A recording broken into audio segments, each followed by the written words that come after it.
Oke, assalamualaikum warahmatullahi wabarakatuh, Sobat MX Zone.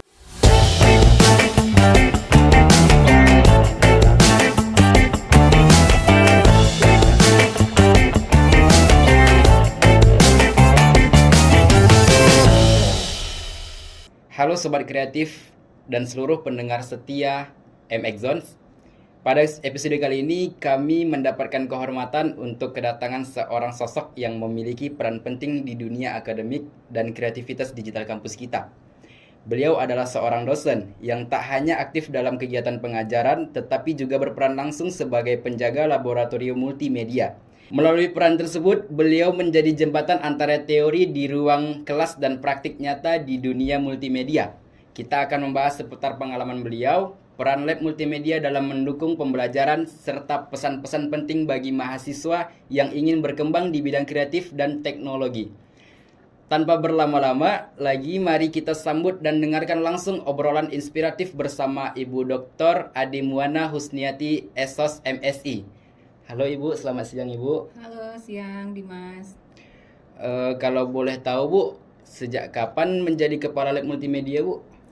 Saya masih baru, jadi November, Desember, di akhir Oktober Di akhir Oktober ya Bu? tahun ini, tahun 2025. Oke. Bu, kalau dengar kata laboratorium multimedia nih, hal pertama yang terlintas kira-kira apa sih Bu? Teknologi yang berhubungan dengan aktivitas multimedia. Oke. Ada multimedianya juga ya. Iya, Ini teknologi yang berhubungan dengan aktivitas digital. digital Bu ya. Nah, kalau dibandingkan dulu dan sekarang nih Bu, perubahan paling kerasa di lab multimedia itu apa sih Bu kira-kira? Pasti akan berbeda setiap periodenya ya. Iya. Yang paling terasa itu adalah di akhir tahun 90-an sampai awal tahun 2000-an. Perkembangan teknologi belum secanggih seperti hari ini, jadi perbedaannya tentu sangat mencolok sekali. Oke. Karena kalau misalnya kita bicara soal kamera saja, zaman dulu itu masih analog ya kan. Analog, iya. Lalu juga masih pakai film gitu kan. Kalau sekarang sudah lebih terintegrasi, lebih mudah untuk ditransfer, lebih mudah untuk kemudian proses editing dan lain sebagainya. Oke, Bu. Jadi kalau dulu sama sekarang lebih enak yang sekarang, Bu ya? Lebih Atau- ya harusnya sih seperti itu ya.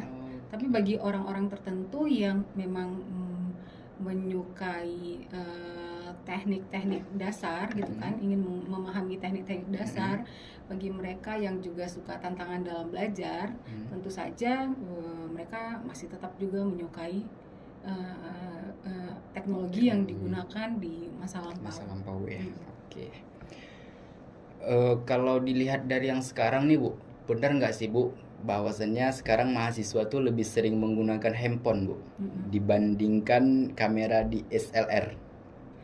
Kalau yang saya perhatikan, terlepas dari saya sudah menjadi kepala laboratorium atau sebelumnya ya, mahasiswa lebih cenderung menyukai menggunakan handphone. Kenapa? Karena dianggap lebih praktis, lebih mudah, ya kan? Terus juga dimiliki oleh siapa saja. Jadi setiap orang itu pasti punya handphone, ya kan? Kalau misalnya DSLR itu tidak semuanya punya. Kemudian kalau misalnya mau meminjam di lab, tentu saja harus ada prosedur yang harus diikuti gitu kan, ada proses-prosesnya yang harus diikuti, jadi cenderung agak makan waktu gitu kan. Kalau misalnya mau selesai cepat, yang buru-buru itu pasti biasanya menggunakan handphone. Ya. Karena lebih simpel gitu Bu ya, lebih cepat Bu ya. Ya kan, Dimas gitu kan? Iya Bu, saya kebetulan juga menggunakan handphone sih, lebih efisien Bu ya. Iya betul. Iya. Menurut Ibu nih Bu, masih relevan nggak sih Bu buat praktikum hari ini tuh menggunakan DSLR untuk saat ini? Masih saja ya. Masih saja. Kalau mau pakai teknologi yang lebih instan juga boleh-boleh saja gitu kan ya, karena memang sesuai dengan tuntutannya sekarang.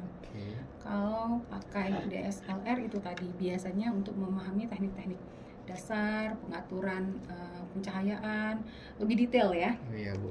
Pengaturannya lebih detail. Kalau misalnya yang kalau misalnya kita pakai tadi contohnya pakai handphone itu kan biasanya sudah cari-cari sendiri gitu kan ya. Mode-nya sudah lebih praktis. Oke, Bu. Terus Bu, platform kayak Instagram, TikTok atau YouTube itu ikut mengaruhi konsep praktikum nggak Bu kira-kira untuk yang sekarang? Kalau saya lihat iya. Kebanyakan tugas mahasiswa kan diupload ya. Iya, Bu. Entah itu ke sosial media atau juga ke YouTube kan.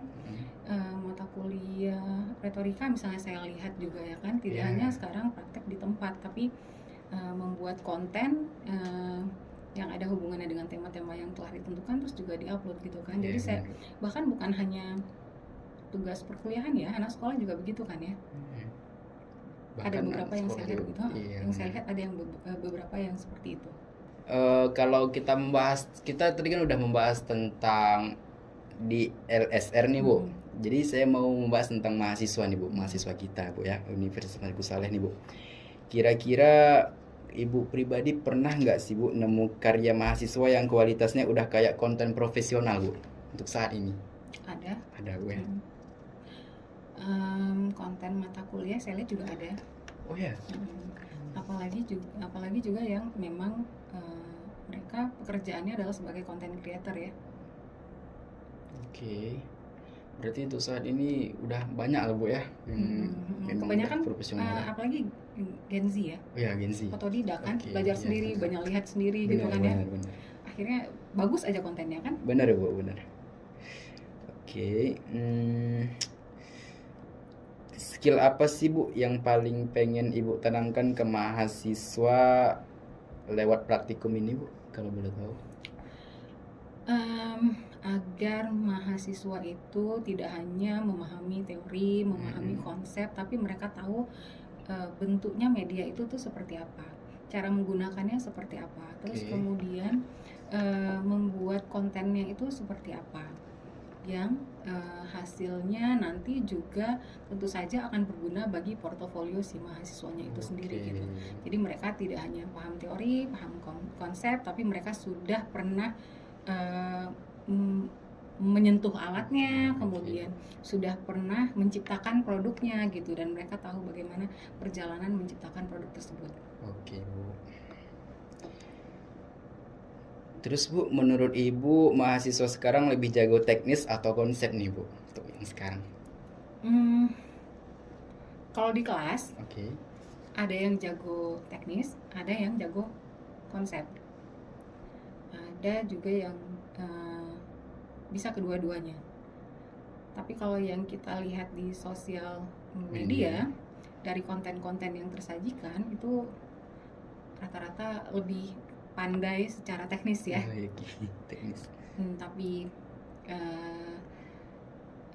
konten-kontennya itu rata-rata konten-konten praktis. Jadi konten mereka tuh lebih praktis, tuh lebih efisien Bu ya, lebih mudah lagi Bu ya, atau gimana? Lebih ke konten sehari-hari. Gitu. Lebih konten yang terbiasa gitu Bu ya. Nah Bu, kira-kira pesan untuk pengguna alat maupun fasilitas lab lainnya Bu dari Ibu pribadi apa Bu untuk mahasiswa kita? Jadi untuk pengguna laboratorium multimedia, kalau mau meminjam alat atau mau meminjam studio, jangan dadakan. Jangan dadakan. Hari ini mau dipakai, terus hari ini minta izinnya gitu kan ya. Karena kan ada prosedurnya, karena ini kan bukan punya pribadi milik saya gitu kan ya. Jadi ada prosedurnya, dan biasanya itu harus dijadwalkan 1 minggu sebelum kegiatannya dilakukan. Jadi jangan mendadak, karena kan banyak ya yang mau pakai ya, bukan cuma 1-2 orang atau bukan hanya 1 atau 2 tim saja. Mata kuliahnya juga banyak ya kan. Dan juga kemudian kalau meminjam alat itu mohon dijaga, karena itu barang milik kita bersama, supaya bisa dipakai terus menerus. Jadi jangan cuma bisa dipakai hari ini terus besoknya orang-orang yang mau pakai mesti nunggu lagi sampai kembali Bu ya. Sampai kembali atau sampai selesai diperbaiki gitu kan, jangan ya, sayang, karena ini memang digunakan untuk keperluan pendidikan. Iya, Bu. Nah, teman-teman mahasiswa, jadi pentingnya teman-teman mahasiswa kalau mau menggunakan fasilitas lab, terlebih dahulu kita jauh hari sudah kita rencanakan atau kita minta izin dulu gitu. Jadi untuk apa? Untuk nanti biar alat-alatnya itu nggak terlalu lama di tangan mahasiswa gitu. Jadi kan banyak juga nih mahasiswa-mahasiswa lain yang pengen pakai alat tersebut gitu kan ya Bu ya. Hmm. Oke. Terus Bu, kita membahas lagi kembali ke lab multimedia Bu, boleh? Oke. Kira-kira Bu, ngurus lab multimedia itu menurut Ibu pribadi ribet atau enggak sih Bu? Karena saya masih baru, jadi masih fun aja ya. Masih hampir 2 bulan, jadi masih fun. Nggak tahu nanti ya. Berarti keseruannya udah didapat Bu ya? Iya, karena selalu jumpa dengan mahasiswa yang mau praktikum. Oke. Jadi seru. Saya juga belajar banyak dari mahasiswa sendiri ya, karena mereka kan terkadang lebih update gitu Iya. kan. Penggunaan software atau mereka terkadang memang lebih cerdas gitu dalam editing Iya, benar. gitu. Jadi saya juga banyak belajar. Kira-kira Bu, harapan Ibu ke lab multimedia dan ke pengguna lab Bu untuk kedepannya Bu, kira-kira apa? Boleh disampaikan?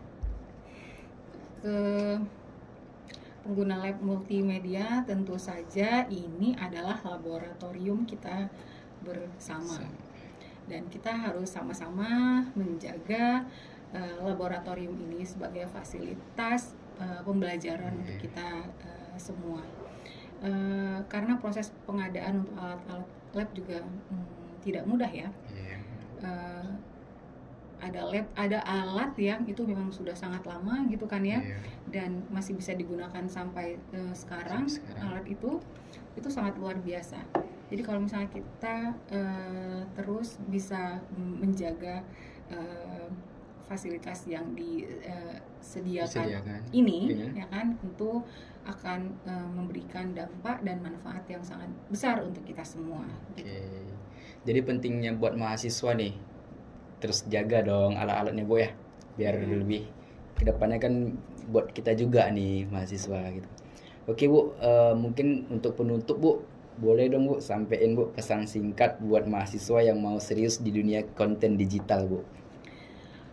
Buat yang mau serius di dunia konten digital, belajar itu bisa dari mana saja. Jadi jangan harus menunggu ada mata kuliah praktikumnya dulu gitu. Dan juga jangan harus menunggu sampai ada alat-alat yang canggih dulu gitu. Mulailah dengan apa yang ada di diri kita sendiri atau apa yang kita miliki dulu gitu. Kita punya handphone, pakai saja handphone, manfaatkan handphone ya kan, belajar banyak dari handphone yang kita punya sampai nanti akhirnya kita semakin menikmati apa yang kita lakukan, dan mudah-mudahan dengan apa yang kita lakukan itu juga bisa memberikan cuan ya kan. Dan kita bisa beli alat-alat yang kemudian kita inginkan gitu. Jadi meskipun kita tidak punya alatnya, nggak apa-apa, pakai aja yang ada dan tetap semangat terus belajar. Oke, berarti buat teman-teman mahasiswa nih pesan dari singkat dari Ibu Ade, bahwasannya mulailah dari sekarang Bu ya, jangan tunggu serba ada alat. Jadi kita mulailah dari sekarang ya Bu ya. Oke teman-teman, tidak terasa perbincangan kita pada episode kali ini sudah sampai di penghujung acara. Banyak sekali insight dan pengalaman berharga yang telah dibagikan oleh Ibu Ade Muana Husniati SOS MSI, khususnya tentang peran laboratorium multimedia dalam mendukung pembelajaran, kreativitas dan pengembangan keterampilan mahasiswa. Kami mengucapkan terima kasih yang sebesar-besarnya kepada Ibu atas waktu, ilmu, dan motivasi yang telah diberikan kepada kami Bu. Dan para pendengar, semoga apa yang dibagikan hari ini dapat menjadi inspirasi dan menambah semangat bagi mahasiswa untuk terus berkarya dan bermanfaat fasilitas lab multimedia secara maksimal dan bertanggung jawab.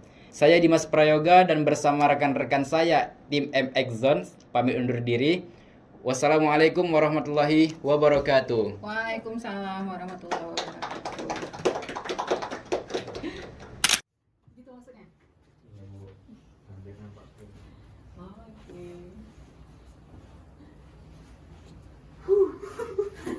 ya, saya tinggal ya. Ya Bu, makasih ya Bu. Terima kasih ya Bu. Selamat bekerja. Terima kasih. Anda kalau keluar jangan lupa matiin AC. Oke Bu. Terima Terima kasih banyak ya Bu. Dan matiin alatnya semua ya. Nanti buat Miki ya Bu.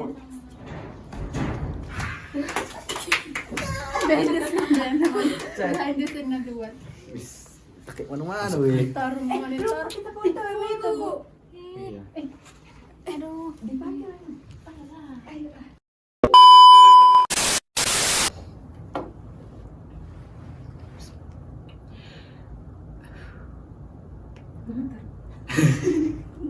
Oke. Satu.